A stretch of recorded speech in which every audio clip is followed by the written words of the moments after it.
اگر دل کی بجائے دماغ سوچتا ہے تو پھر بری خبر سن کر یا ٹینشن اور صدمے کی وجہ سے ہارٹ اٹیک کیوں ہو جاتا ہے؟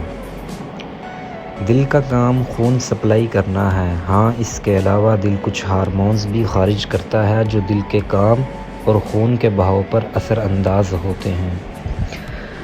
مگر سائنسی طور پر دل کا کام سوچنا نہیں، البتہ عام بول چال میں محاوراتی طور پر دل کو سوچ والے جملوں میں استعمال کر لیا جاتا ہے، لیکن سوچ کا اصل مرکز دماغ ہے۔ اس حوالے سے ایک تحریر بھی اکثر کاپی پیسٹ ہوتی رہتی ہے کہ دل کے پاس 40,000 نیورونز ہوتے ہیں۔ اس لیے دل کا اپنا ایک دماغ ہوتا ہے جسے ہارٹ برین کا نام دیا جاتا ہے، مگر اصل میں یہ نیورونز سوچنے کے لیے نہیں ہیں، بلکہ ان کا کام دل کی حرکت کو کنٹرول کرنا ہوتا ہے۔ یہ نیورونز بھی دماغ سے ہی دل کی طرف آتے ہیں۔ سوچنے کے لیے صرف نیورونز کا ہونا ہی کافی نہیں ہوتا۔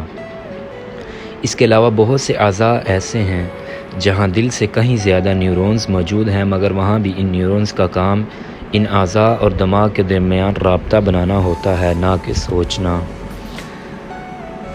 وہ اس لیے کہ جب دماغ کو کوئی ایسی ایمرجنسی والی خبر ملتی ہے تو دماغ نروا امپلس اور مختلف ہارمونز کے ذریعے جسم بشمول دل میں کچھ تبدیلیاں لاتا ہے، اور اگر دل صحت مند نہ ہو تو اس سے ہارٹ اٹیک واقع ہو سکتا ہے۔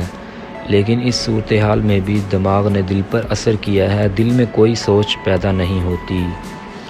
ٹینشن کی وجہ سے ہارٹ اٹیک کیسے ہوتا ہے؟ ٹینشن یا صدمے سے ہارٹ اٹیک ہونا اتنا سادہ نہیں ہے۔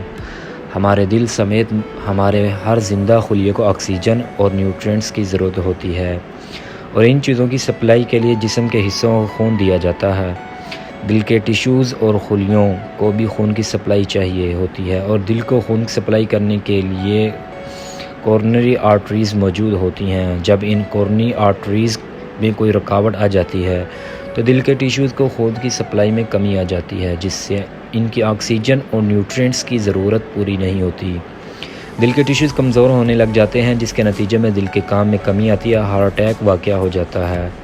سوال یہ ہے کہ کورونری آرٹریز میں رکاوٹ کیوں آتی ہے؟ اس کو مختلف وجوہات ہو سکتی ہیں، لیکن بنیادی طور پر دو وجوہات ہیں۔ ایک یہ وجہ سکتی ہے کہ کورونری آرٹری میں کوئی چیز پھنس جائے، اکٹھی ہو جائے، جیسے کہ کولیسٹرول وغیرہ۔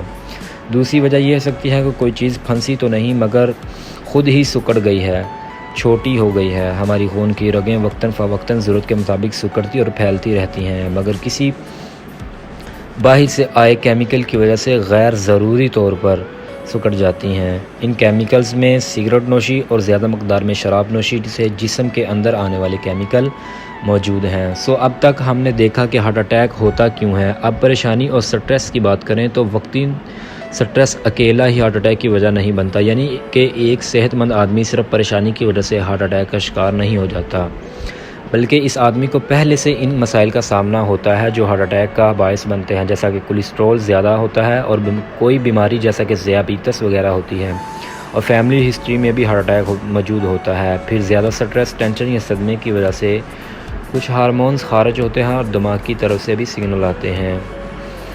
سمپیتھک نروس سسٹم ایکٹیو ہو جاتا ہے اور کورٹیسول اور ایڈرینالائن جیسے ہارمونز خارج ہوتے ہیں جو دل کی دھڑکن بڑھانے کے لیے زور ڈالتے ہیں اور ساتھ ہی بلڈ ویسلز کو تنگ کرتے ہیں، جس سے پہلے سے کمزور دل پر مزید بوجھ بنتا ہے، اور اس وقت دل جواب دے کر ہارٹ اٹیک سامنے آتا ہے۔ صرف وقتی پریشانی سے ہارٹ اٹیک نہیں ہوتا، بلکہ پہلے سے ہی ایسے عوامل موجود ہیں جو ہارٹ اٹیک کی وجہ بنتے ہیں، اور سٹریس ان پر مزید زور ڈالتا ہے۔